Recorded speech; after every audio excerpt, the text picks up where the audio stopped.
Hi, folks. Chris Voss here from the ChrisVossShow.com, the ChrisVossShow.com. Hey, coming here with another podcast. We certainly appreciate you guys tuning in. Be sure to tell your friends, neighbors, relatives, dogs, cats, get everyone on the show in the household. You know, give those cockroaches that are running around your New York apartment something to listen to. And as always, they can go to iTunes, Google Play, youtube.com/Chris Voss. Hit that bell notification button so you can get all the notifications of the show and all the cool Christmas present reviews that we're doing for all the products review on the Chris Voss Show and the cool Siberian Husky puppies as well. Who doesn't want to subscribe for that? I would. Also, you go to iTunes and Spotify and iHeartRadio is actually what I was thinking there, and subscribe there as well, or with any podcast app. As always, we have the greatest guests on the Chris Voss Show, and you'll be seeing more of them coming up with CES coming up in 2019 in January. We have today Keith Stoeckeler. Keith is the Vice President and Group Director at MKTG Digital. He's fascinated with brand positioning, particularly with design and packaging. He's enamored with how digital makes our lives easier. He's always trying to simplify it, how it works, how it looks, how it's said, and it's pretty awesome.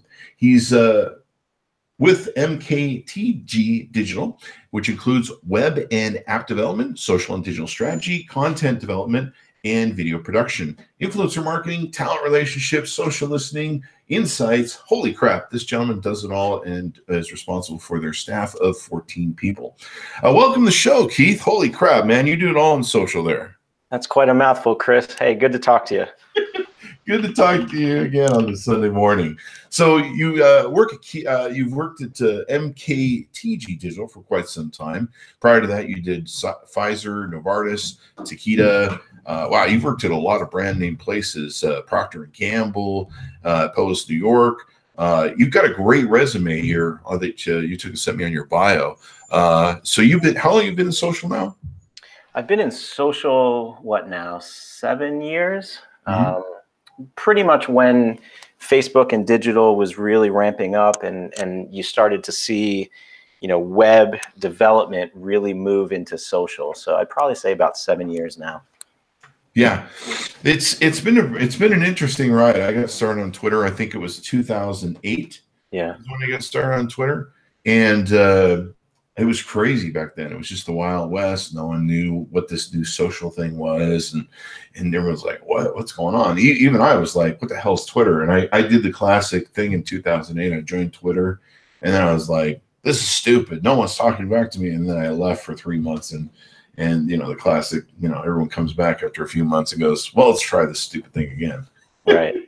Yeah, it's been kind of fascinating to watch them turn into an absolute media property. So I remember I think I was started in 2009. And that was, just short updates of what you were doing today, what you ate for lunch, and it wasn't all that compelling. And to see where it is now, 9, 10 years later is pretty fascinating. Yeah, at first it just looked like it was going to be more MySpace noise. And, MySpace reached that point where you couldn't load the pages anymore because they had so many GIFs and so much crap on it. And it just kind of became stupid. But it did start to form a community. What's kind of funny is I have one friend still through all these years from MySpace. And she met me somehow on MySpace years ago. And she's followed me through my social. And you just never know how it's going to work out. But yeah, it's been a crazy, crazy ride. There was a while there where it was just like inane update posts. Like people were posting like, "What the hell is this? What does it mean? This is stupid. What's going on?" And then it went to food porn, and people just started. It just seemed like food became the. You're like, well, if I want to see really good looking food, and then it became, like you said, media properties, which is pretty awesome. So your job is to work for, I believe, brands like a client and help them promote their stuff and get it done? Yes. So MKTG is more on the experiential side, and we focus on sports and entertainment, music, a lot of, entertainment properties that you would experience in person. And then we're charged with doing the digital, the social, whatever that may be. Awesome, man. So you guys help them manage your Twitter accounts, manage your Facebook accounts, all that sort of good stuff? Yeah, and it varied to varying levels of degrees. So Sunoco in, the sport of NASCAR, we were managing everything for them: community management, content development, creative, video production, everything was being done in-house by us. And so some brands, they still want to remain, on the keys and actually post the stuff. And so we'll create things and send it to them. But for the most part, yeah, varying levels of involvement, just depends on the client. And where are you guys based out of? So we're headquartered in New York. I myself am based in Connecticut, about an hour east of New York. And we have 7 U.S. offices, about 1,600 employees. Yeah. I know you guys are a big company. That's pretty awesome. And there's so much that needs to be done. I mean, you mentioned it was interesting. Some brands like to have their fingers on the keys and control it. I mean, we've certainly seen brands. I remember Ford had some issues years ago. I think it was in Italy at some of their posts they made. And I think a few brands have had some really faux pas crashes of PR nightmare. Yeah, even down to the one where they just weren't switching out of their personal account, and they posted something that should have been sent on their personal account from the brand account. So yes, there are a lot of issues. The space is riddled with that. And I think that's why there's all these content management systems and platforms where somebody has to greenlight something before it actually goes out. So you can't really post with the phone, and that mitigates the level of error that you presumably would have, but you're still seeing, issues right and left. Oh yeah, it's still. I mean, if you watch like I did you watch the recent Google testimony at Congress where the CEO testified about stuff?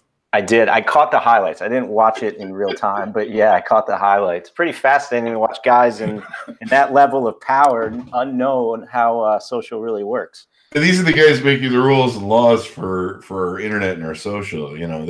It still reminds me. I still use that term, the inner tubes, from that politician, I don't know, a decade ago or something, who claimed that the internet travels through giant tubes, pneumatic tubes. Here's a message. Jack's at Twitter going, let me write that down and put that in the pneumatic tube like they have at Home Depot and shoot that baby off to the internet. That's it. Being carried by carrier pigeons. That's right. I think one good thing that came out of the new recent Congress that we have is evidently they lowered the medium range of the medium age of about 10 years of people that are in Congress. Mm-hmm. So I'm hoping we could get more youthful people in there who can be like, let me show you what's going on with social and the internet and all this stuff and help you manage it. It's getting there. It's going to take a while. I think people are still unsure if this is really even going to stick, which is fascinating. Isn't that interesting? I mean, we're 10 years in now at this point. I'm still just blown away that 10 years ago, this became what it is, and that it's been 10 years. Actually, it's been a crazy ride, especially for me, where it's just been like, you're on this list, you're on that list, and you build these audiences, and they just, I go into LinkedIn, expand into there, but then also, the field of dead bodies, the Google Pluses, the Path apps, the who else? MySpace, of course, is dead, but all the Facebook killers, the 50,000 Facebook killers, that thing kind of started to become, with Facebook killers, its own. What's the word I'm looking for? It started becoming its own pun, if you will, or joke. I mean, it's just anytime it got to a point where anytime said we're a Facebook killer, I'm like, you're going to be out of business next year. Right. We've seen that enough with Snapchat. I mean, that's the only case you need to trot out. Yeah, Snapchat as well. I mean, maybe they should have sold at the top, but the two owners did take $1 billion each distribution when they went public, so they got their money. And not terrible. But yeah, if you think you can go up against Facebook and their audience to just build out a function, they can crush you with their monthly active users. So good luck. They'll just buy you, block you, or whatever. It's gotten to that point. But yeah, more and more companies, I'm always amazed too that people don't hire more professional companies like yours. I'm still amazed that 10 years into social, people are still hiring. Well, that 19-year-old girl who's always looking at her phone, have her run our social, and Yeah, we don't need a contract or anything. Just, I'm sure she'll do what's best for the company. Yeah, I think, you know, I get that if the person doesn't have a ton of experience, but I do think there's certain people that have just been born into it and just have a knack for it. You just got to find the right person. Oh, definitely, definitely. But I mean, the professional standards of having a professional company or person do it, I think, is really important. They need to make sure they have contracts. You know, I mean, one of the biggest fallouts I've seen over the years, I'm sure you have too, are people that just hire anybody to manage their social account. And then when it doesn't work out, they're trying to get their account back from that person. It's a disgruntled employee, or sometimes it's not even an employee. They were just so cheap, they hired a W-9.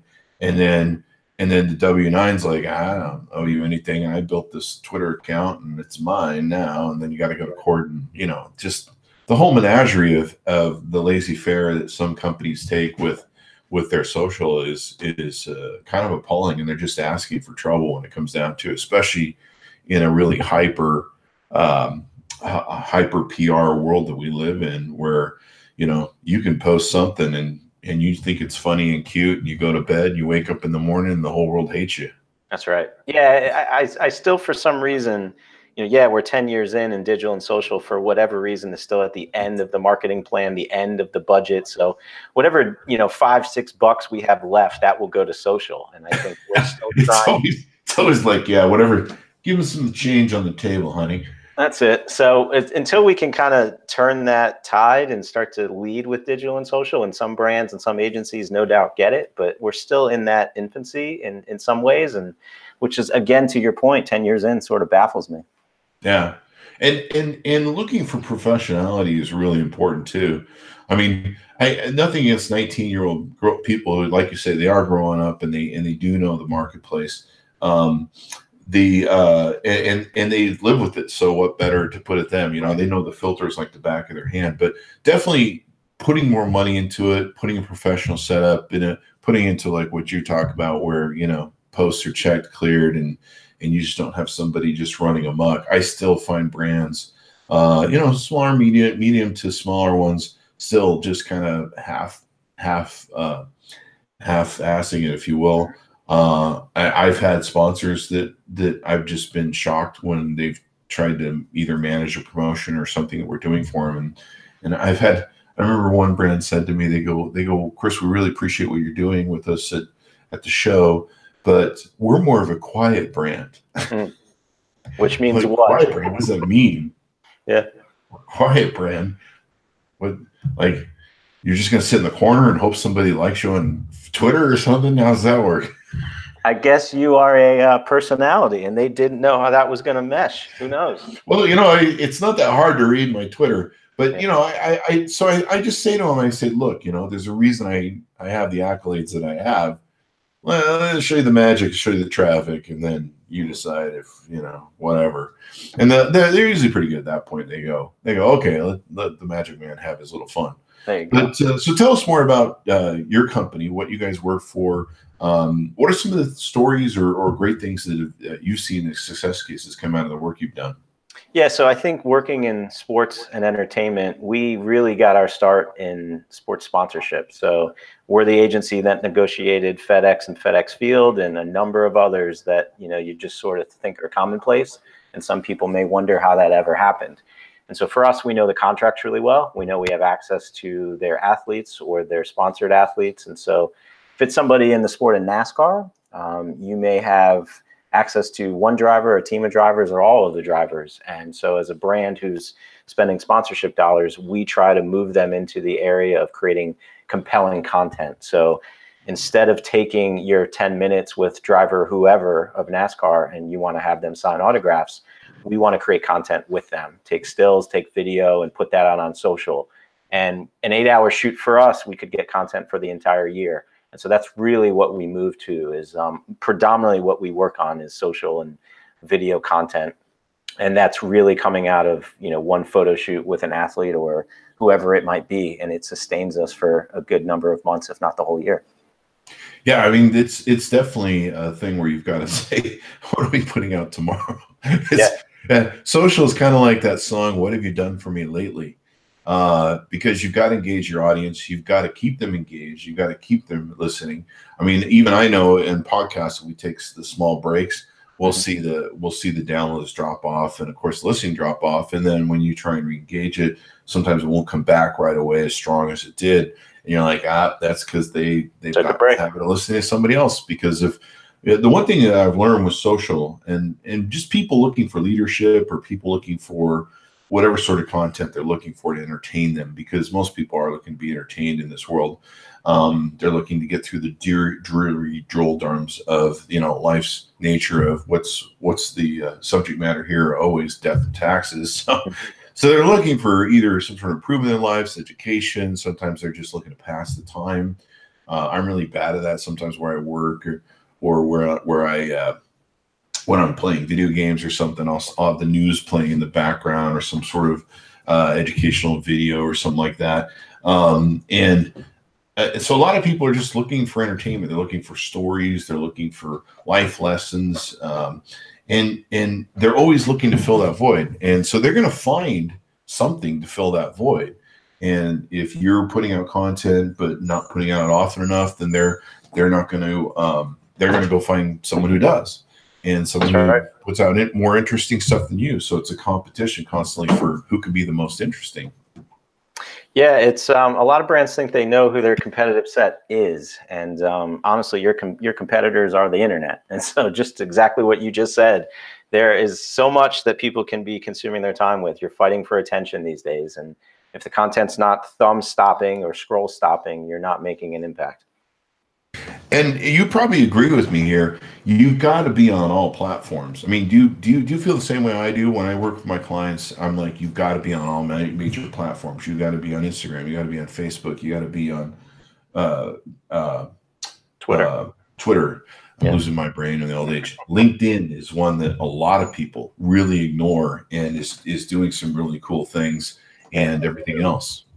No, I do. I think you have to have a purpose. And so if it is just a matter of taking a piece of content and throwing it across all 5 of those platforms, that's not the answer. But yes, I do think provided you have a distinct strategy and a role for each channel, no doubt. I just remember years ago when I was in New York, I saw a Subway ad for the Lion King, and they legitimately had at least 10 social icon logos the bottom right-hand corner. So the Lion King on Broadway is yes on Pinterest, is yes on Periscope. And it was like, get the fuck out of here. Like, you have to have a certain, strategy for this. It's not whatever just pops up tomorrow, your brand is now on. Or otherwise, you run the risk of just not making any sense to who that audience is. I mean, why would you exist there if the audience isn't right for you?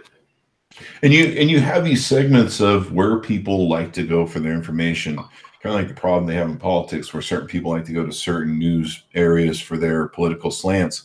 People, I have friends that they're just Instagrammers, and unless you give me content on Instagram, I'm not going to see it. Screw Facebook, screw Twitter, blah blah blah.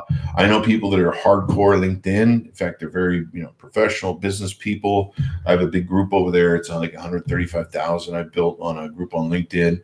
And then I'm maxed out on LinkedIn, so I get just tons of invites all day long. And most people there are very professional. They're looking to make money. A long time ago, and I forget who said this, so I credit whoever it is. I don't want to take credit for it. But a long time ago, someone made the comment, this is like 2009, they said, LinkedIn is like your work. Twitter is like your bar, is like going to the bar. And Facebook is kind of like being at home. Because you're with your family, your relatives, your pictures, your kind of your more personal stuff. And I always thought that was a great analogy. People really need to, and when these companies, they just kind of throw whatever's changed is left on the table to, somebody, and they don't sit down and go, why don't we have this professionally set up with a professional company with professional contracts? We know what we're doing. We have an exit strategy in case we need to do callbacks.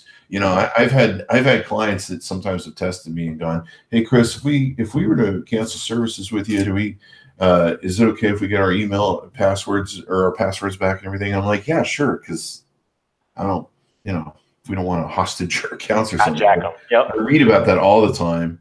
In fact, sometimes when clients have left me, they usually come back, and I can never figure out why some marketers would burn a bridge. But if you deal with unprofessional people, you're just basically, that's what I'm saying. You're just asking for trouble, and it's so. Basically, you guys work to help build content, make sure it's good. What are some other examples that you guys do that really help your clients out? So influencer marketing, and I know right now is a very it's a word that you're either going to love or hate right now because it's taking a lot of different definitions. But, our approach is we don't see influencers strictly as amplification. We see them as content creators with us. So we bring them into the brand and we co-create with them, and we build long-term partnerships with them. We've done work for AT&T, for example. We've given an influencer a phone, paid for it for the whole year. And you can imagine somebody in their 20s who's building a career on Instagram as a content creator. Now my phone and my plan is paid for. I'm going to go above and beyond what the contract or the ask is. And we no doubt see that. So, currently right now, we're working with IBM on their fantasy football program. So if you play ESPN fantasy football, you may be seeing that. That's, the social and the digital that you're seeing is done out of MKTG. So something we're proud of. I mean, we created a 10-team league, and we're talking about how IBM Watson powers that fantasy football product. So it's been a lot of fun this season. So there's a whole thing about influencers that goes on, and it seems like it's been going on forever. So I don't give it much merit anymore. But some people say that influencer marketing is dead. Then they came up with this micro influencer stuff, which I just kind of giggled a little bit about.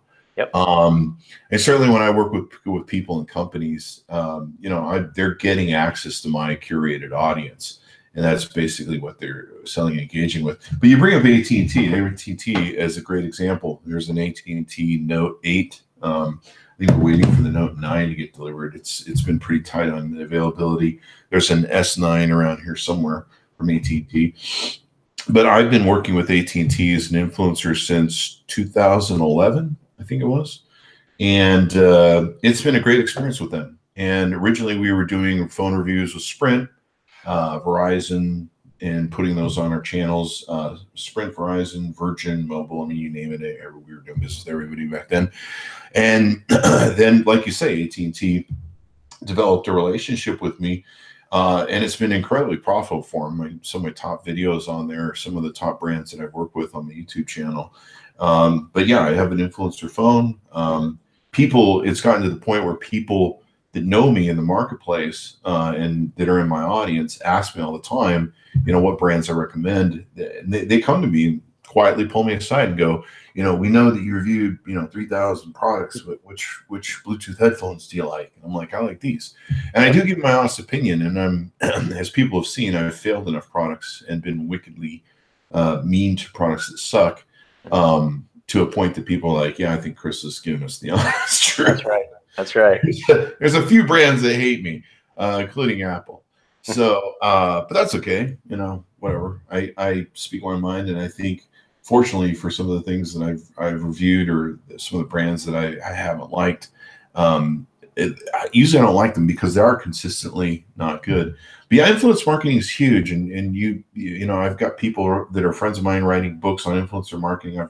I've got one kind of half kicking around, and then you've got other people going, influencer marketing is dead.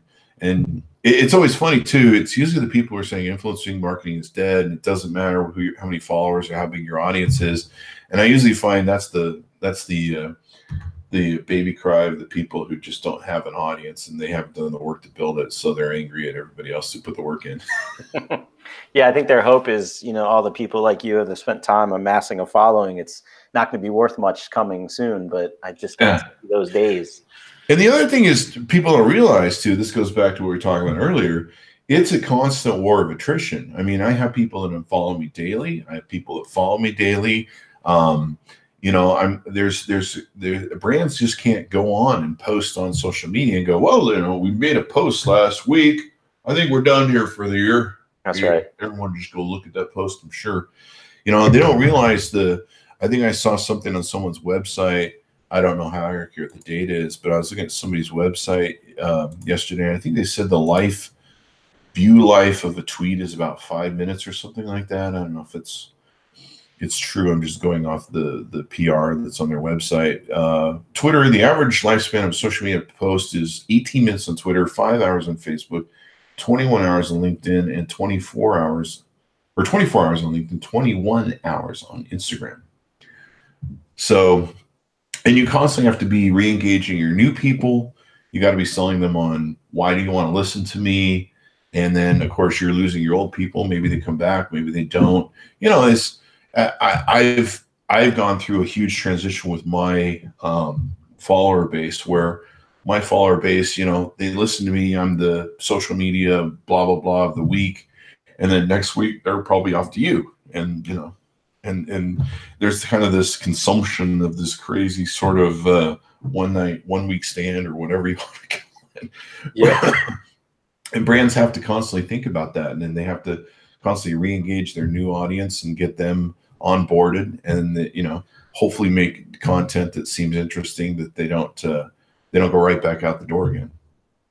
Yeah, no, it's the network effect. I mean, I believe that article. I think that's probably true of an average post from an average person. That is probably the lifespan, but the network effect allows that piece of content to travel well beyond 5 minutes or 21 minutes or even 24 hours. And you know, that's really where I think influencers come in, but that's certainly the power of social. Definitely the power of social. I mean, what's amazing to me, well, we'll take AT&T as an example. What's amazing to me is I have videos that AT&T, back when they began their influencer marketing campaigns with me, I think it was 2010, 2011, there are people still watching those videos in the secondary market. They're still buying old AT&T phones on eBay or other places, and they're still engaging with those products. They're researching the products on the YouTube channels. I mean, I look back on it and I'm like, I should charge AT&T a lot more money. Lifespan of a piece of content. I guess that's how you got to price it. Yeah. Yeah. I'm just shocked. I think we started doing reviews in 2010, and like once or twice a week, I'll get some comment. I don't get, you know, they don't notify me on views, but I'll get a comment. And somebody's like, yeah, I just bought this phone and blah, blah, blah. And they're like in the Philippines or some super secondary or third marketplace where they're just buying, I guess somebody's unloading old Nokia phones or, you know, something, whatever. There's still people buying the Samsung Galaxy 5 and the iPhone 5, and they're watching my old videos when I reviewed them, and they're just like, yeah, this is a great phone, or what do you think about this phone? Or why, you know, what's kind of interesting to me that I don't know a lot of content managers or brands think of, but I get a lot of customer service questions on my YouTube channel, like a lot of them. Mm-hmm. Like people, you know, even though I've reviewed so many different videos, you can go and I hope it make it clear that I don't represent or work for any single brand. It's interesting to me how many times they come to the YouTube channel for customer service as opposed to approaching the company. Right. Yeah, no, and it's a good point. I don't think a lot of influencers take that into consideration of, am I responding to people? Probably not. Should I? Yes. But why would you do that on behalf of a brand if there's no form of compensation? Yeah. So usually I have to say to them, hey, look, you know, we just reviewed the product. You want to contact customer service. But it is interesting to me. And a lot of times they're not necessarily asking me. They're asking within my community for help. And for that thing. And you've probably gotten like I do, if you buy a product and like you're having some sort of issue with it, you usually go Google it or search YouTube on how to resolve it. Right. Right. And it has helped companies when it comes to customer service, because sometimes the community fixes the problem for you. I remember years ago, I think it was the GoPro 3, and it got launched, and it had, just a lot of issues. There was like 20 issues or something, and I bought one. And it was just a fail. Mm-hmm. And they had these long websites of like, GoPro just released the release and fixed this. GoPro just fixed that. But there's still this other stuff. Yeah. And it can really hurt companies. You know, it can really go big. The viralness of the internet is pretty interesting. Do you guys get involved in many viral launches? Let me think of one. It's tough when a company comes to you and they go, we want to go viral. And you're like, well, yeah, that seems to be every brand's KPI these days, which brings up like, first of all, that's not a KPI, but second of all, no, that's not what you should be looking to do. Viral launches. Let me think. Yeah, well, I mean, we've had a piece of content that's similarly to what you just said. Given that it's been on for a number of years, you've just started to see, you know, the uptick in views, and maybe it's because it's around a sporting event that happens every year, and people are searching for something. But I'm trying to think of one that we can come back to that one. Yeah. But to what you said though, that it's better to be. I mean, you can go viral, and yeah, if you want to spend a boatload of money and hire a bunch of community writers and do things like different brands have done with going viral, and then hope you go viral because it can implode. It's better to make long-term content. I mean, like I say, all 3,000 of my videos, 3,000 plus, I think it's 3,300 or something that's on the YouTube channel or on the chrisvossshow.com. It's amazing how much of that content is still being used. I mean, I've told my family, if I ever die, make sure you get into my checking account that has the Google automatic payments sent to me, because it's that YouTube money, I don't know, will probably be coming to me as long as YouTube's in business forever, unless they seriously change their model. Right. But it's a testament as to people are still watching those stupid videos. Like I say, I'm still amazed. I'm like, I should have charged some of these companies a lot more in ad money, because they have these ads that are still out there. And I'll have an ad, or I'll have a video that I've done, and it's just kind of plugging along. You're like, yeah, okay, yeah. And then all of a sudden, boom, BuzzFeed will pick it up, or some sort of website, picks it up and puts it on their thing. I kind of have the, excuse me, I have the same sort of thing that happens with my podcast. It's really interesting with the podcast. People go way back in the podcast and just consume it all. And you're just like, why are people still listening to something I did 4 years ago? Like, they're really listening to that back then.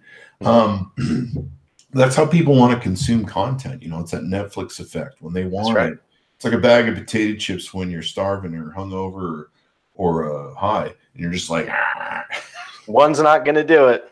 Yeah, no, YouTube being, the number one search engine. People aren't going to Google, typing something in. They're going to YouTube. They want to see it. They want to know how to do it. And, even those new homeowners think they can fix anything from YouTube. So yeah, YouTube is the platform. My mom is, I think, 75, 76, and she lives at home, and she lives in Utah, a whole state away from me. So it's like an 8-hour drive to get to her. So I can't take care of her like I probably should. But she'll do her home repairs around the house, or fixing, like, lawn sprinkler on the lawn broke, I think, one time. And she's like, yeah, I went on YouTube, watched the video on how to fix it, and blah, blah, blah, and done. And it's pretty powerful and pretty amazing. And I don't know if anybody's even charted the money that companies are saving in customer service thing. I remember back when we were on Twitter. Twitter had, I think it was 42 employees or 38. They put some crazy number locking how many employees they're going to have. And back then their systems were all crazy. And so they were constantly ejecting people and suspending people. And there was all sorts of crazy stuff where if you push all the wrong buttons, it would suspend you. And so there was a few of us that were social media leaders back then that were doing customer service on behalf of Twitter. And I actually wrote a little ebook that sold really well, called How to Keep from Getting Suspended on Twitter, because it was so prevalent and so happening so often. But yeah, brands really need to realize the power of being able to have that exponentiality. I remember years ago, it was the gentleman who funded Twitter and runs Foursquare, Fred Wilson, who runs Foursquare Partners in New York. He took in talked about the exponentiality of social media. And the great thing is that this can get shared and shared and shared and shared. And that's the real power of the brand, and the power of that exponentiality of getting eyeballs on something. And you never know what's going to trigger somebody. I've had just stupid quotes I put out, or little quips, or even political posts I put out, and somebody says, hey, I like what you do, and let's do business together. And you just never know where you're going to turn that key and pick up clients. That's right. No, but to that point of the exponential effect, I think it works for brands and their content and their audiences. But I think that's why so many brands, smart ones, are on social for customer service. You know, I think a number of them do it very well. I think Delta does it very well, but I think it's in part of knowing that if I have a gripe or something negative, my sphere of people or influence are going to see it. So as a brand, I want to mitigate that as fast as possible. Yeah, it's something where you're in a constant competition with the whole world. And just when you think you're the funniest person on Twitter, there's a lot more funny people. I mean, I've gotten to the point where I like to go on to different controversial viral posts or whatever is ranking in the news and read the comments. And the comment section is like the best. And in these little cosmos of communities that get built around comments or YouTube videos or content that anyone's putting out, they kind of become a life of their own, a cosmos of their own, a tide pool of these organisms that float around this thing, and it really becomes theirs. I mean, I have people that still to this day will approach me and they go, "Hey, remember that one post you made or that one video you made? And oh my gosh, that's the one I always remember on you." And you're like, "Really? That one idiot content that I made that I thought no one's ever going to see this, press send." And then you think about all the ones that you did, you're like, I slaved for tens of hours to make that one post that no one liked. And you remember that one? Yeah, you never know what's going to have an effect on somebody. But that, you know, I think we talked about it in the beginning of you can't just push something out once a week and think you're done. So that's the reason that you need to be looking at multiple things a day and, you know, multiple things a week. Sure. And it's for that reason. Who is the audience and what is each subset going to get out of it? And you never know what's going to pop off. And I'm amazed at how many brands, and these are not large brands, because large brands these days are spending the good money with companies like yours. But I'm amazed at how many brands don't even monitor their results. Like they're just like, well, we got the social guy, the one we hired, and we're not sure what he does. It's some magic in a room somewhere. Yeah. And he's making like 5 posts a day, so the money should come anytime now. And they're not monitoring, like, is anybody listening? Is anybody engaging? Or worse, they're not engaging back when people are, you know, I'm doing a whole lot of CES work right now, bringing on sponsors for coverage of the Chris Voss Show at CES. And I'm just blown away as to how many brands I'm talking to that when you go to their websites are either down or no one's answering their Facebook fan page for their company. You're just like, and they'll even have the bot. They'll have the bot on Facebook that, you know, the Autobot talks to you. And you're like, hey, and you're like, is there anybody alive over there? Is everyone dead at the company or something? Like, do we need to send a welfare call over there or something? Hello.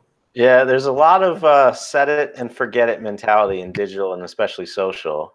Even if you put something out there, they think their work is done. And, you know, there's so many things you can learn about the content and how people are consuming content. Even something as easy as, you know, something like 90%, if not a little less or a little more, of videos are watched without the sound on because people are commuting or they're somewhere where they don't want to throw headphones in. So that's why we're seeing such a rise in, you know, captions and text on screen. It's because nobody's listening to this. So if you think about a piece of advertisement or content that you can't hear, you know, how effective is it? And I actually saw a jewelry ad. I don't know if it's Kay or Jared or whatever it is, but it's the one, you might have seen it. It's the one where he's asking a young boy if he has permission to ask his mother to marry him.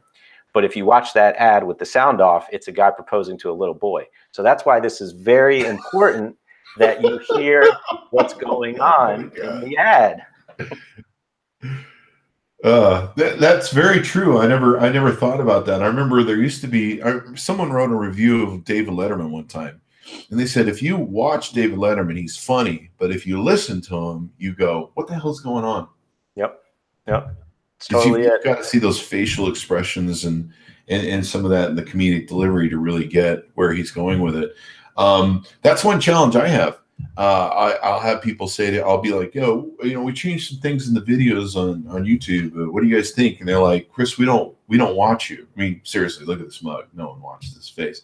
There's no one tuning in going, let's look at Chris. Yeah. But my audience will tell me, they go, no, we listen to you. We listen to you in the car.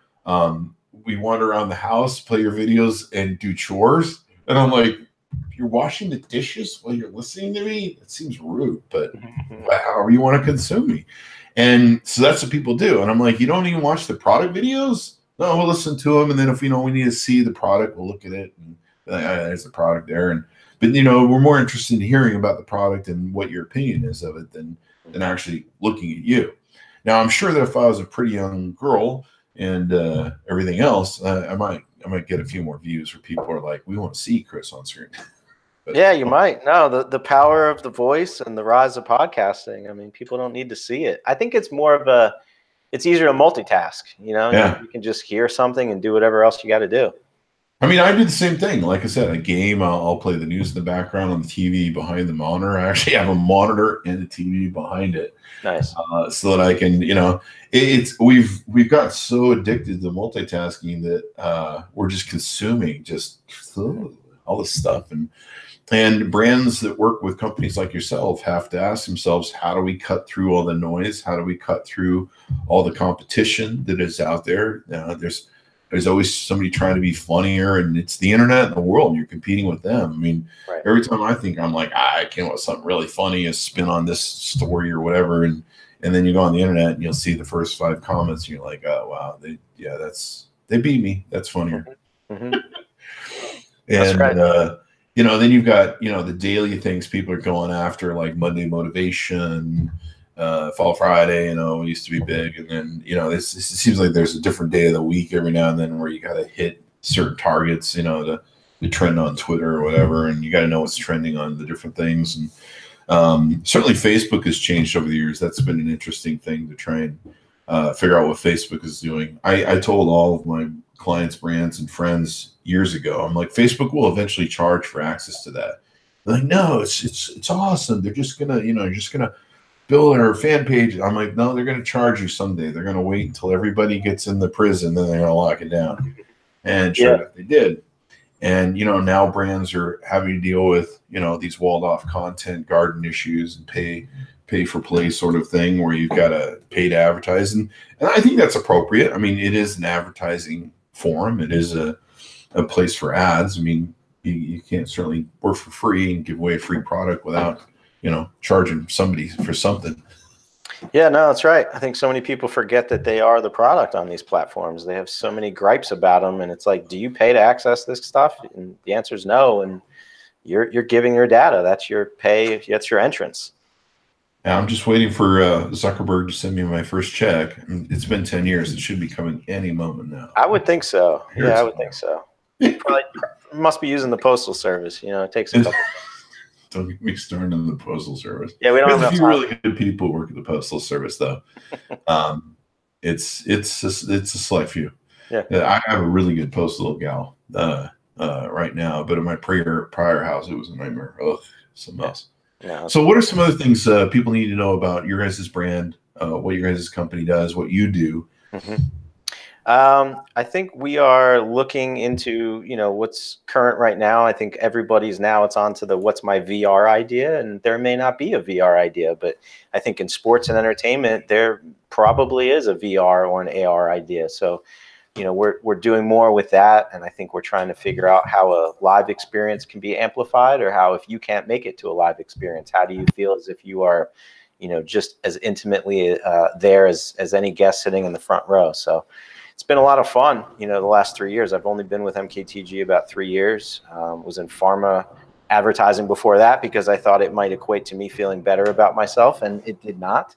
And pharma companies have massive budgets, and I just saw the ugly side of that as well. So it's been a fun run with sports and entertainment, though, and I've been quite happy at MKTG.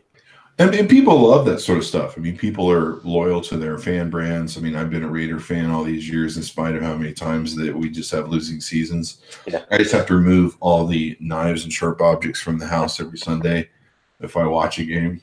Usually I quit watching football about 4 games in with the Raiders. No, you're talking to a Giants fan. I hear you, bud. It's tough, but yeah, I'm loyal. I'm loyal to the brand. I'm a sucker, I guess. I think a year or two ago, I was like, I really should just get me another team like the Broncos or something. Yep. It's fun. No, it is what it is. I flip political parties back and forth, but I'm still with the Raiders from being a kid. So I suppose working with sports brands is a good thing. What do you see the future? What do you see coming into the next year, 2019, being big? Is VR ever going to take off, and AR ever going to take off to where people are just using it incessantly, or what do you think is going to happen in 2019? Yeah, I think it definitely can. It's going to take a little while for the headsets and what you have to wear to become a little less cumbersome. And it's getting there, but it's not there yet. I don't think you have. It's much like Google Glass. The select few were wearing it and they were sticking out. And once it becomes a little more passive and a little more, doesn't hinder what you're already doing, I think it definitely could be.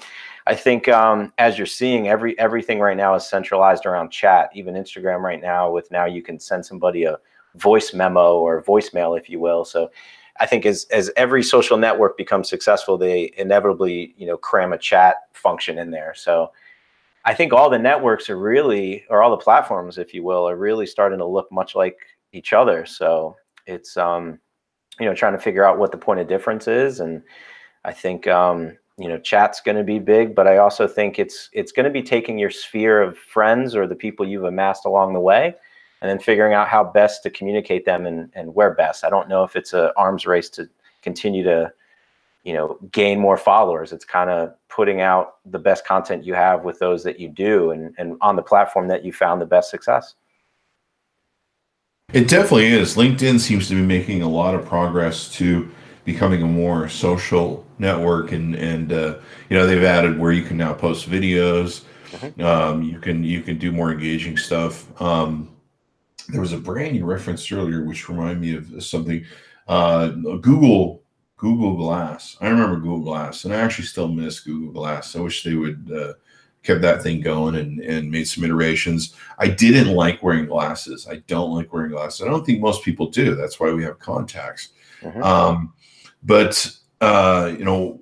friends, like I have some friends, they love VR, like my good buddy Robert Scoville. And he loves VR, he loves AR, he loves wearing the stuff for hours and the joysticks. But I can't do that. I mean, I love to game. I have a huge gaming community. It's part of my audience, giant Discord. And I love to game, and I love VR gaming for, I don't know, about a half an hour. Once that thing becomes this sweaty mass of goo and stuck to my face, and my head's like, I'm tired of holding this thing. Right. It just gets a little too much, and I don't know if maybe it's because of my age or because of not being born into this era. Maybe millennials like it a lot better than I do. But wearing that thing on your face is just a lot of stuff. I mean, even when I look at Google Glass now, I'm like, that was really non-obtrusive and actually really efficient in the way that it was set up and the way you could view stuff. But for VR, you do have to have that thing, so it's going to be interesting. Are you guys going to CES 2019? Yes, we will have representation there. I think we typically do there, as well as South by Southwest. And, South by Southwest is just becoming such a large, thing these days. I mean, I remember the years where it was such a small community, but as all good things do, they just get massive and unwieldy. And here we are. I wish they'd move that thing to Vegas. Yeah, that would be good. It's too big for that city. Yeah, Austin's a lot of fun, but not during that week.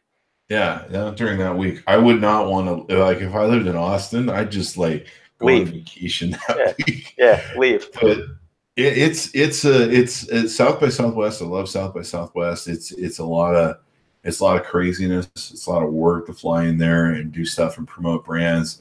It definitely is harder because you have stuff spread out of the city and trying to get your messaging there. It's very different than CES, where everyone is kind of locked into the CES sort of area. Any trends that you want to predict coming in 2019? Don't want to put you on the spot, but anything you want to plug for 19 that you think is going to be big or huge or advanced?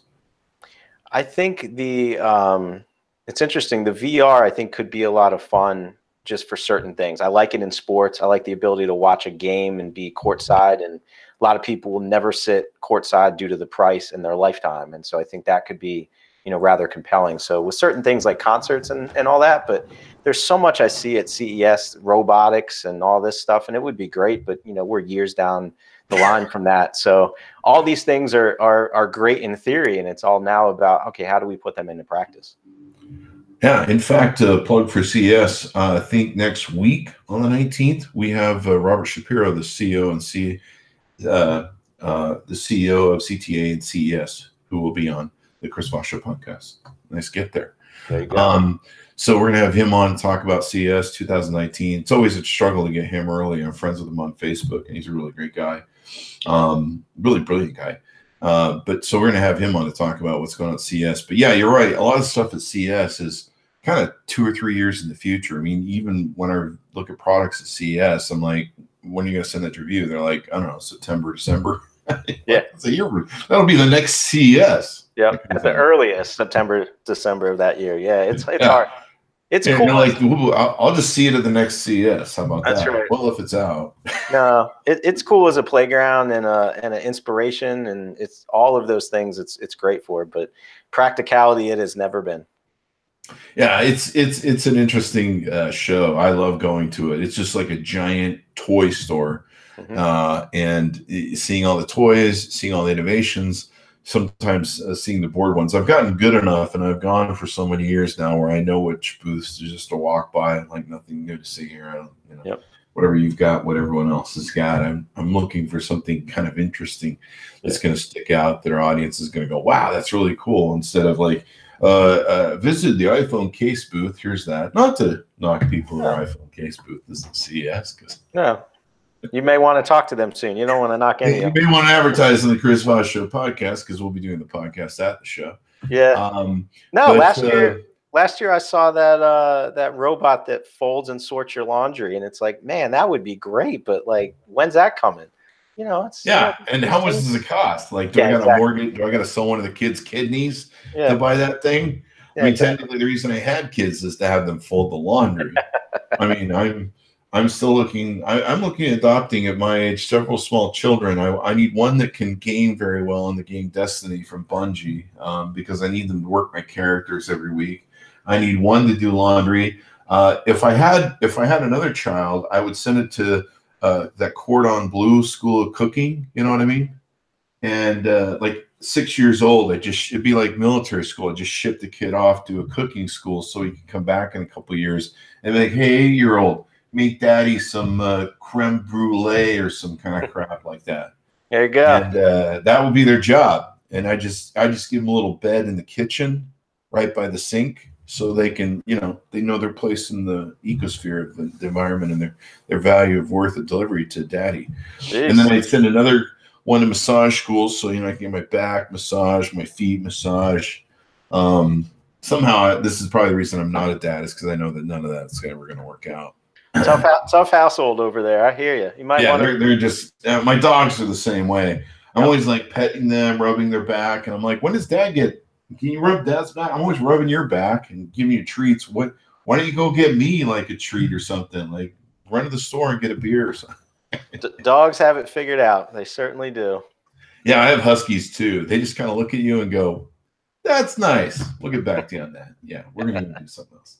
Nice. So yeah, it's going to be interesting where things are going. It's going to be interesting where social's going. Do you see in the next year or in the next future of social, do you see just basically the brands get more powerful? LinkedIn, Facebook, Twitter, Pinterest. It just becomes more of the silos of these brands. It doesn't seem like any Facebook killer can mount a attack on Facebook and blow it up. A lot of people were joking for so many years about how there's kind of a lifespan of these social media networks based upon MySpace's lifespan, and there's all sorts of people who've tried to bet that when Facebook is going to die. In fact, I just saw somebody trying to start another Leave Facebook campaign, which is always funny that they post that on Facebook. Hey, everyone, screw Facebook, leave now. Like this post, by the way. Right, yeah. No, I think it's been interesting, with the power of the internet, and you can go anywhere, and there's all these sites, and you could spend so much time, and now we're really truncated to a handful of sites. It's gotten down to that where everybody spends their time. Same with their phone. It's the same 4 or 5 apps. Yeah. So, yeah, it's hard. I think MySpace, as we both know, is just well before its time. And now with the audience and monthly actives that Facebook has, it's incredibly hard to put a dent into that. Otherwise, if you do, they'll just buy it, rip it off, or do something else, and then you're hung out in the cold. Well, when Google Plus came out, I was one of the first people to call it. At first, it was kind of exciting, but within about 6 months, I was saying this isn't going to fly. This isn't going to work. And I could see people, people like my good friend Robert Scoble were coming over, but his wife was going, but our family's over here, and our family's not over there. And I want to post pictures for our family and our relatives, or grandma and cousins, all that sort of stuff. And they're all over here, and we're all talking. And why do we want to go over there? It's like, we're over here. It's everyone's in that favorite restaurant for Thanksgiving or whatever they want to go to. My mom, she likes certain restaurants that she likes to go to, and they're very family oriented. So I think that's kind of the draw for her, but she likes the food. She knows what she's going to get. And Facebook kind of reached that point with consumers where, there's a familiarity that people like. But the other reason I predicted the failure of Google Plus back in the day, and man, I got a lot of arrows for it, was the fact that it was taking too much oxygen out of a room that there was already too much oxygen that was being taken out of it, and very little available. And I said, you know what? People have LinkedIn, they got Twitter, they got Facebook, they've got, Instagram. I don't think there's room for another social media network to be in the room without and be able to get oxygen to live. And I was correct. It was people were just, it was just too much, too many apps that you flip to. And yeah, you're right. I mean, for years, my argument's been with people whenever something new comes out, like, this is the hottest thing. Like, give me your opinion if you want. I mean, I don't want to put you on the spot either. What do you think of IGTV? Is that taking off? Am I not paying enough attention to that? Or no, it's I don't want to say that's dead at the risk of saying something on your show that would denote something 10 years like from that. now, it'll be like the biggest thing. You're like, he said this in 1999 on the Chris Voss Show. You'll be running for president or something, and people are like, you'll be hosting the Oscars, and they'll be like, what did he say about Instagram TV? Yeah. Oh, they bought Facebook. Oh, what an idiot. No, it's a tough go, and I know they were trying to compete with YouTube and the amount of hours and time spent on it, but it's just not been adapted the way I think that they thought. Facebook has been trying to chip away and climb that hill too. I just saw some new video spin they're trying to do on their site to go with YouTube, and YouTube is just the TV of this generation, man. Yeah, I haven't figured out why when Facebook bought Instagram, why they didn't bring over some of the privacy or settings, if you will. So for me personally, my Instagram is personal, it's private. I don't let a lot of people into it. But what if I could post just as I can on Facebook, where something could be public, something could be for these 5 people, something could be for this batch of close friends, and much like you can do on Facebook. I've never really understood why they haven't adopted that for Instagram. I think. I think they just served a market. They let it say, well, this is a different segment for those people who want to maybe be more private. It is a more intimate platform on Instagram. That I don't know if it's because of the photos that seem to be more intimate. People post stuff on Instagram that are just more, they'll post their kids. Like, I know people won't post their kids on Facebook because, there's all sorts of creepy stuff on the internet, and people, but they'll post them on Instagram. And maybe it is because those controls are there. And I think maybe Facebook did it just to differentiate the brands. Like, here's our brand over here that's very public, and here's Instagram where you can be the thing. What's kind of amazing to me, I'd given up on them a long time ago, and I guess Yahoo hadn't. I guess Yahoo paid them when they were almost bankrupt, and bought them out for $2 billion. But Tumblr just hasn't seemed to be going anywhere. I just recently heard that they're going to try and eliminate porn on their website, which is out of control. About the time I left several years ago, I was like, Jesus, does somebody put their kids on here? Holy crap. I mean, there's blatant porn going on this thing. It's not cool. I guess now they're trying to attack it with AI, and you're just like, do you really want to save that turd?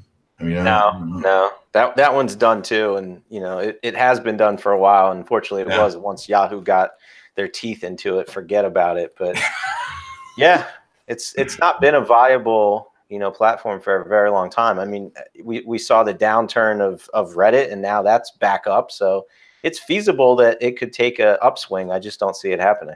Yeah, I wrote podcasts off early on. We started the Chris Voss Show Podcast, then we stopped for a few years. I'm like, this isn't going anywhere. And then all of a sudden I woke up one day and I was like, podcasts are it. Mm-hmm. And yeah, Reddit the same way. Reddit used to be this cesspool that I avoided of just ugly, toxic. There was a lot of weird porn and weird stuff going on there. It was kind of like the 9gag or one of those other ones now that's kind of become the site of cesspools. And now it's back. Now it's almost a news agency that I turn to almost daily and go, hey, what's going on over there? If you need a laugh. It's still got a really hard way to post and share data, but maybe that silos it better. Yeah. I don't know. Yeah, no, same thing with I was on Craigslist not too long ago. I hadn't been on in a very long time. And it's amazing that platform has not changed one bit over the years. I've hung out with him. What's his name? Something Craig. Hung out with him at Dent one time and had dinner with him. Really nice guy, very quiet guy. He loves birds. He's really into birds. He's just a minimalist sort of, I mean, I don't know if I should be calling him a minimalist, but he's a real down-to-earth guy. Let's put it that way. He's a very simple guy, very nice guy. And I think that's the way he likes Craigslist. But when you look at the unicorns that have come out of Silicon Valley, they're all based upon, someone did this a long time ago. I don't know who it was. They did an analogy of all the popular posting areas of Craigslist and what they've become. Like Uber and eBay, of course, is a feature, selling stuff at auction and everything else. All the different aspects of some of the different things of dating apps. It used to be you go on Craigslist if you wanted to date. I've known people that have done that. Yep. And now you go to Tinder and you go to these other things. And so basically a lot of these unicorns just came out of pieces and parts of Craigslist and served those functions and just expanded them into a full-blown app to serve a community. That's it. Yeah, he's started and fostered a lot of communities that have gone elsewhere these days. But I always figured that was the reason for him, just him personally. That's what he believed in. But it's been fascinating to jump back on after years of not using it since leaving New York, I guess, and finding nothing has changed. It's great. Yeah, it's just that simple thing, and I guess they're making enough money. Like I said, I met him. He doesn't seem like he's the sort of guy who's like, I want to make $1 billion, $1 trillion. I think he's put off some invites to buy him out. Mm-hmm. And, people wanted to change the site and turn it into something else. But yeah, it's been pretty interesting how popular that site still has been, and you just never know what some of these different things are going to do.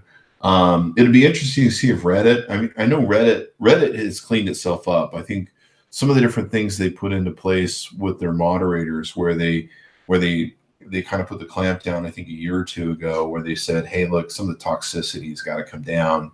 And now when you go into their areas, you see like that little statement they have, like, here's a community. One of the biggest things that I had to learn after all the years of me being a social media influencer, whatever that means, $4 will buy a cup of coffee, is that it's not necessarily always about building an audience. It's about building the community and having that community there for the audience. And I didn't invest a lot in properties that would have that community effect. I mean, there was Twitter, Facebook, but over the years, I've started investing in building communities that are based around either my brand or based around some sort of thing. Like now I have a gaming community. I think in September I started a gaming community on a Discord server, and I was pretty amazed at how big this Discord server thing has gotten. I kind of heard about them, and I'm like, what's a Discord server? I'm like, I'm gonna figure this stuff out. Now I have a living, thriving Discord server. It's a gaming community, and these people are on there just chatting it up. And of course, we're representing brands on there. And of course, I'm promoting the Chris Voss Show and gaming, and of course, a lot of the products review we put on the Discord. And so it's amazing to me. Facebook groups, of course, has been another big one where I'd almost rather engage and be involved with a Facebook group than be pushing my Facebook page, because I don't have to pay for that. Right. That's right. I mean, there's a lot of brands that I see that, or people that have just created their own communities, their own forums of brands, and people are on there talking. Like recently, the GoPro 7 came out. GoPro sent us the new 7, which I love. Plug for GoPro. And there's people on there that that I've been in the GoPro 5 group, the GoPro 6 group when it came out. Now they just recently noticed they changed the name of it to GoPro 7 group. Has tens of thousands of people in it. Some of these groups have hundreds of thousands of people. And in fact, some of the political groups that were started during the 2016, 2015 campaigns have hundreds of thousands of people in them, and they're incredibly active. And there's these pools of people that are, they're talking about what their passion, their interest is. And some are in photography groups, some are in gaming. It seems like there's a group for everything nowadays when it comes down to it. There really is. Yeah. Building those communities has been really important, because you've got content delivery in them, but also just creating these spaces. YouTube came out with its, they're trying all sorts of different things, but they came out with something that was a community thing where I can go and I can post updates to the channel without having to make a video, and I can talk to my channel and engage with it, and people do comments. It really hasn't caught on, but creating these sort of areas where my community can sit and talk about my brand, and they can network with each other, and it just becomes this fest of whatever would be really great. And so I think a lot of brands need to look to these communities and these groups and go, how do we build a community around our brand where people are constantly talking about it without us? That's the real power of using influencers. I mean, I talk about AT&T because I love the product. If I really hated the AT&T service, like I'll give you an example. I like Sprint. They're a very nice company. They have horrible cellular service. And after doing years and years of product reviews for them, we just got tired of it. I mean, I would get, I get a message be like, hey, just so you know, certain parts of Vegas we can't have you go down to because you won't be able to get signal. And I'm just like, okay. And so I as an influencer, especially working with brands like AT&T, found myself wanting something that was good for me. And if it's good for me and I like it after, thousands of other products I test, then, there it is. I think it's something I can recommend to my audience to take and listen to. But you've got to have people that want to talk about these things. It used to be my YouTube channel would do that, where the comment sections were really vibrant, and then Google Plus came along and forced identification and really killed that sort of community group. Yeah, I think there's so many places, to your point, that people talk about brands or things, and these brands really don't know about it and don't care to tap into it. And I think they spend so much money on social just yelling at people, and they're not sure who they're yelling at. They need to be tapping into these communities that have already been created and fostered without them even knowing it. Yeah. Yeah, and I've actually reached out to my brands and said, hey, this video is getting a lot of comments, and you guys are getting killed on the issues that this product has. You guys might want to have someone start watching that comment stream, and I've had other brands that have come along and they're actively paying attention and responding. Hey, can you contact us? I've seen that as well. There are people that are using, like you said, with your company, social listening, where when they see people talking about them on social or complaining about them on social, you'll get a message and be like, hey, we heard that you're having some issues. How can we resolve it? Let's go on DM. Let's go direct to the thing. And it's amazing to me how big of a difference that can make. In fact, I'll give you a good example as we're plugging GoPro. Years ago when the GoPro 3 did come out, I bought it myself. They wouldn't send one to me. And right away it had problems. Well, we finished our review. We reached out to the company, tried to get information on what was going on, could see the fallout that was happening. And so we did our review. And within 24 hours, I was getting phone calls from the head of communications at GoPro going, dude, you're killing us on social. Your post is destroying us. Can you please get on the phone and can we have a conversation? And so I got on the phone with them, had a conversation with them. We talked about their issues, talked about what was going on with the brand. talked about how they're trying to resolve the issue. And they launched a set of products out to the marketplace that were failing, and they had new products that they had fixed and repaired, and they were going to send me one. And the guy was like, just, we're going to send you one and try it. If you like it, say whatever you want. I don't care. We just want to reach out to you and try and let you know that we do care. We're trying to fix it. We really screwed this one up. And so I did the review on it and said, here's the situation. I was totally transparent. Said, they sent us this new unit, and yes, it's working. And what we recommend for people listening to Chris Voss Show is that you don't buy one off the shelf. You go and order it from GoPro directly, because clearly the ones they're making in the factory right now are very different than the ones that are on the shelf. And that was my recommendation. And since then, I've had a great relationship with GoPro, and it came from that ugly sort of experience that we had on social.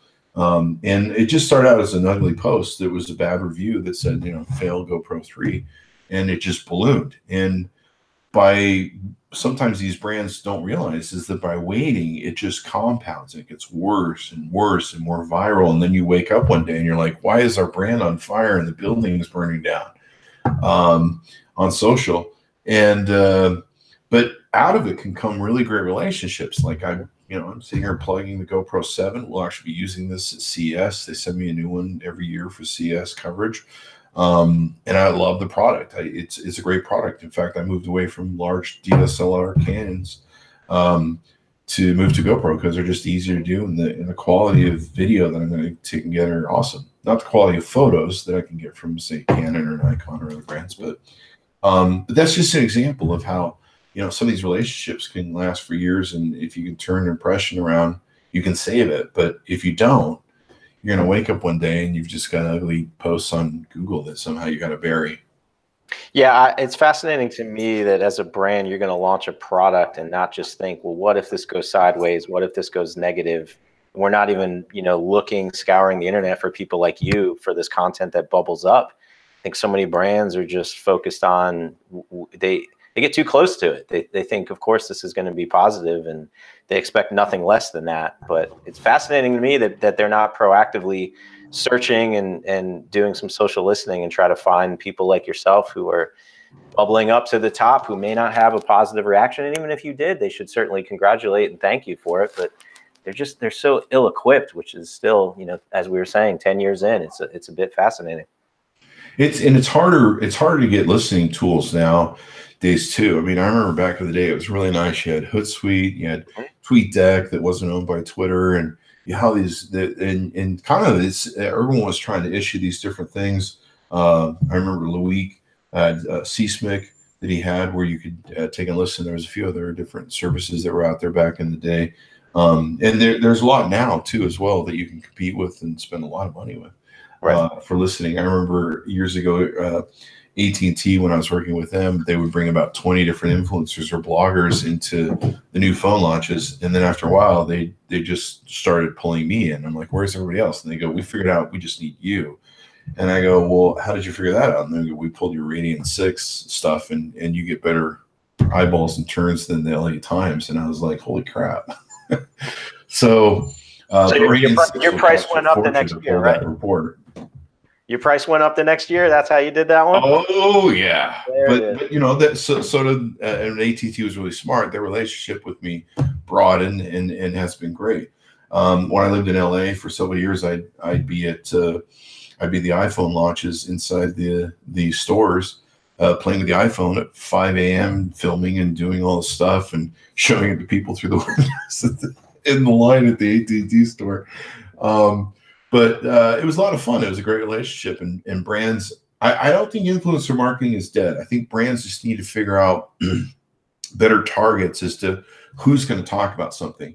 Like for me, it gets to a point where I almost need a 1-800 number where people can call and go, what's the best Bluetooth headphones, Chris, that you like in this price range? Everyone comes to me and they go, you've reviewed hundreds of headphones. What's the one that you keep? And they figured out that the ones that I keep are probably the best. I mean, we do use some sort of reference ones, like we keep multiple headphones that maybe I like the sound on them, but I don't like the feel on them. And we use those for comparisons for when we test out or review headphones. But normally the stuff that I keep is the stuff that I like and that I feel is the best, especially when I've done it. So that's what everyone comes to me for. They go, yeah, we saw your post review of whatchamacallit, but what do you really like, Chris? And so influencers have a lot of power in that. I get asked all the time. Yeah, AT&T has kind of become to a point where people like Chris is the AT&T guy. So they kind of know if they ask me, what service do you like the best? AT&T. And I do. I've tested Verizon. Verizon has some really good areas in San Francisco that are better than AT&T. But overall, man, for my money, when it comes to data and everything else, I've had great experience with them. So people have these reputations, but I think people have to be smarter. Like I saw recently, or I worked with a brand recently who talked about how they hired a bunch of pretty girls on Instagram to market their product. Well, their product wasn't really in the pretty girl segment. It was like, I think it was like cases or computer. It was like computer sort of stuff, basically. And that really didn't fit the venue. And you're like, yeah, you can get pretty young girls to promote that, but that's not, makeup or something, or maybe different shampoo or other brands like that.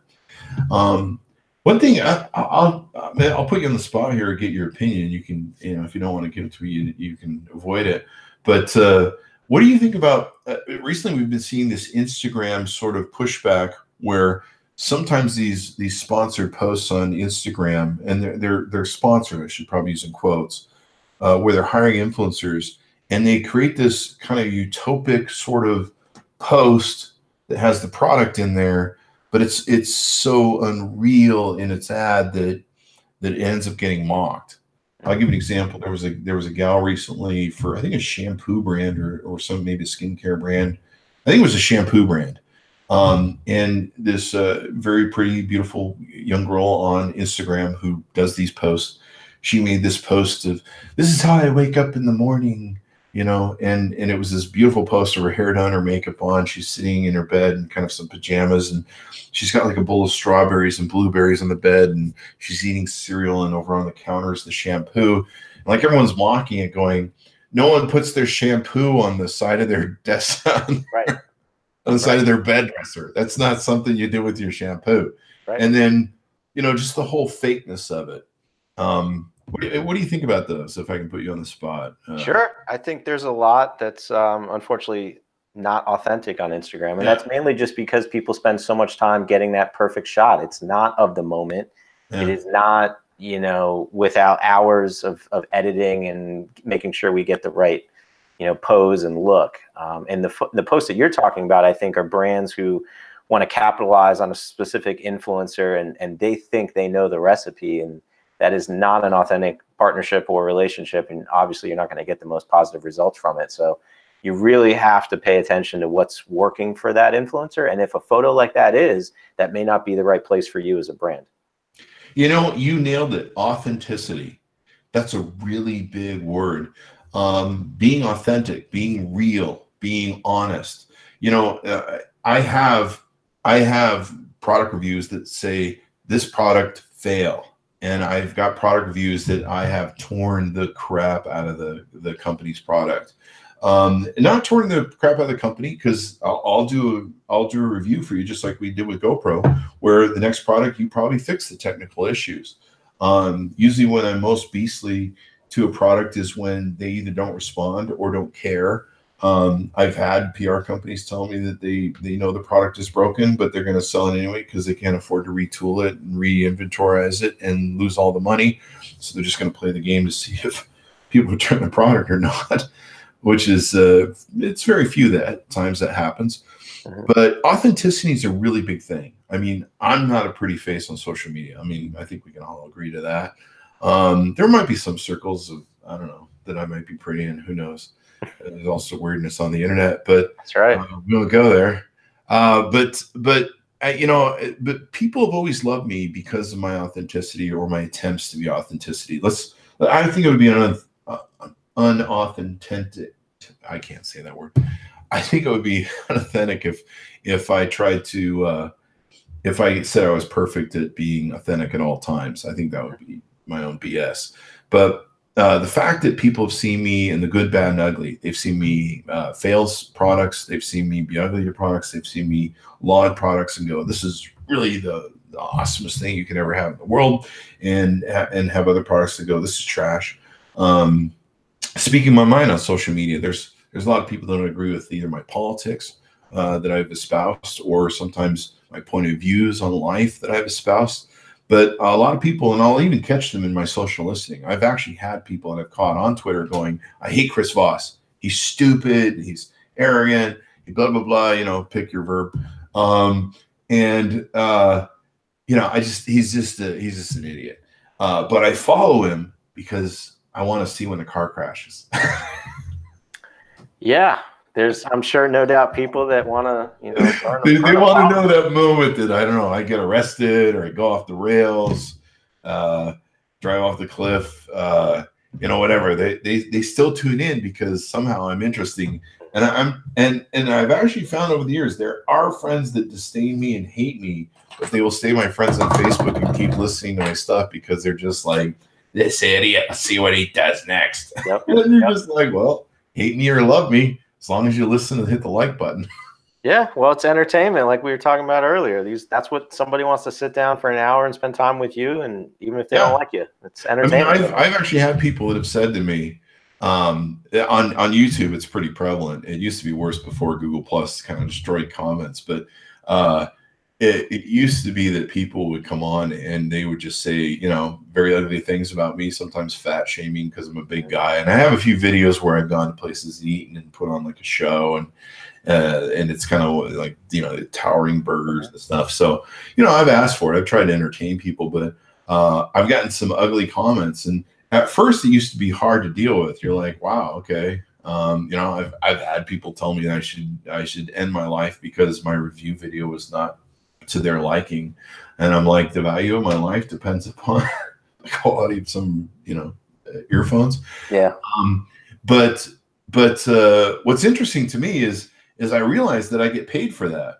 I'm like, all right, so you wrote a hateful comment about how much you hate me on my YouTube channel. That just helps my YouTube channel R&G rank. You know, that just YouTube's like, hey, he's getting comments, put him in front of more people. Mm-hmm. And you know, thanks for that penny I got paid on the YouTube view. so if you want to call me whatever you want to call me, knock yourself the hell out, because the money's in the bank, baby. Yeah, if it makes people feel better, go for it.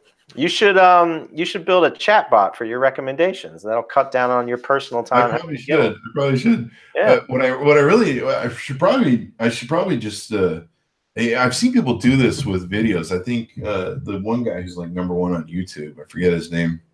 I forget his name, and I want to forget his name.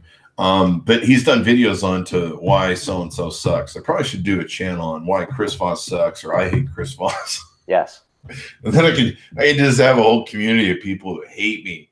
Like, I hate Chris Voss. He sucks. Like, I'm secretly running it behind the curtain like the Wizard of Oz. Let's do it. Do it for a year. Let's see what kind of metrics we get. That's it. Well, it's been a great discussion, Keith, and we love having you on the show. Give us your plugs again, where people can look you guys up on the websites, on the interwebs, and interact with you some more. Of course.